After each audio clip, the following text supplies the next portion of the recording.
Who doesn't love to dress to kill? The compliments, the pictures, it feels good. But reality check, dressing to kill may be slowly killing our planet. The fashion industry, as I'm sure you already know, is one of the biggest polluters. In 1 year, it churns up to 8% of the global greenhouse emissions and uses enough water to fill 86 million Olympic-sized pools in a year. Yet 85% of our clothes end up in landfills, and every second a garbage truck full of clothing is either destroyed or dumped. Every second. That's a dumping pace good enough to rival some Hollywood celebrities. And this is mostly thanks to fast fashion, where cheap clothes are rapidly designed, produced, distributed, and then wasted. So the European Union wants to fix things. They have brought in a new policy this year. It says that used clothes have to be collected separately, then sorted and reused if they're not too damaged. The aim is to improve waste management and to clamp down on clothing waste in Europe. On average, a European buys 26 kilograms of textiles every year and throws away 11 kilograms of it. So this policy is a good start for the continent. But 3 months in, there is an obvious hiccup. The strategy is not easy to execute. Take Sweden, for instance. On average, every Swedish person throws 10 kilograms of textiles in a year. Since the new law came into force on the 1st of January, this Nordic country has seen a huge improvement. Its textiles are being efficiently sorted. About 60 to 70% of them are reused, 20 to 30% are recycled, and 7 to 10% are burned for energy. But all of this is not happening in Sweden.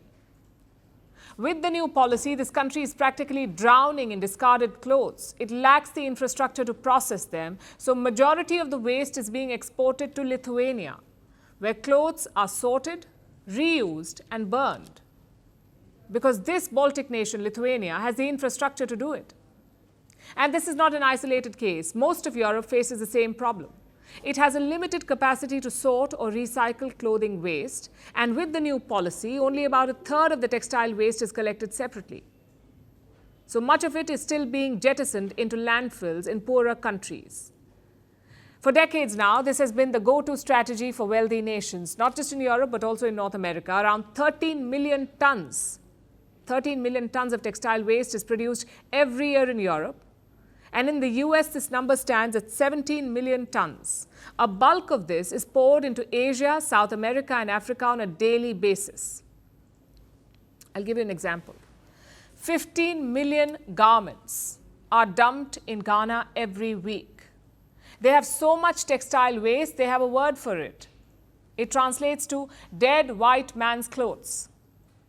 In Chile's Atacama Desert, piles of textile waste have reached so high that they are visible from space. This is hurting the importers of these clothes and taking a heavy toll on the planet. So what is the solution?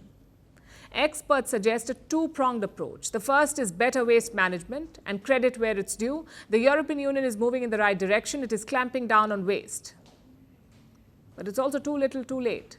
Nations unburdening on others have a responsibility to deal with their own waste, so Europe has a lot of catching up to do. And America needs to get started. That said, clothing waste is not just a Western problem, it is a global issue. So the second solution is circular fashion, meaning garments need to be more durable. They should be reused and recycled. And to do this, fast fashion needs to slow down. It needs to reduce production volumes. And clothing giants need to be held responsible for it. Because our outfit problems today go way beyond a wardrobe crisis.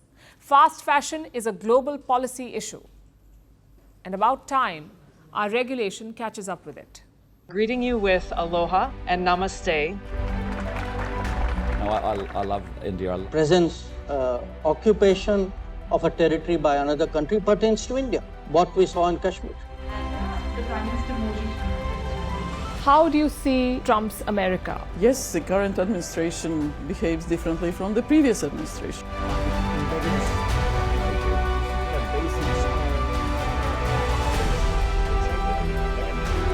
Are you saying that there are foreign powers who are trying to bring down the current government in Syria? Exactly. Bluntly, Iran, maybe Russia too.